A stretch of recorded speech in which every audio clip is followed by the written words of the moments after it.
Il n'est pas au pouvoir de l'homme de parvenir à la repentance que s'il ne la reçoit du Seigneur. C'est précisément ici que plusieurs sont dans l'erreur, ce qui les prive de l'aide que Dieu désire leur accorder. Ils pensent ne pas pouvoir venir à Jésus avant de s'être repentis et croient que la repentance prépare au pardon des péchés.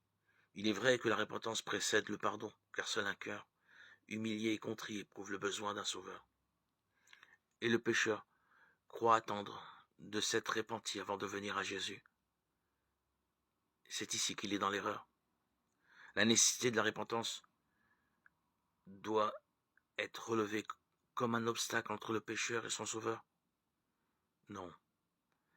L'Écriture n'enseigne nulle part que le pécheur doive se repentir avant de répondre à cette invitation du Sauveur. Venez à moi, nous dit Jésus, vous tous qui êtes fatigués et chargés, je vous donnerai du repos. Matthieu 11, 28.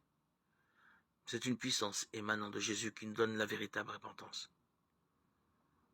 L'apôtre Pierre a éclairci cette question quand il a fait aux Israélites cette déclaration. Dieu l'a élevé par sa droite comme prince et sauveur pour donner à Israël la repentance et le pardon des péchés. Acte 5, 31.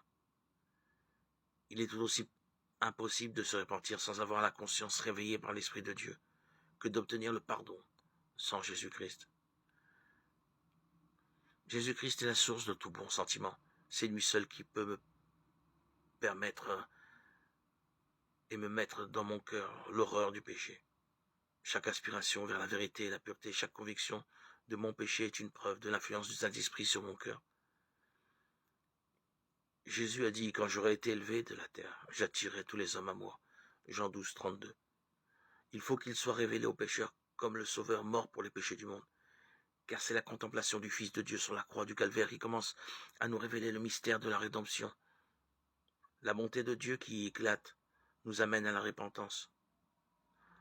En mourant pour les pécheurs, le Fils de Dieu a manifesté un amour incompréhensible.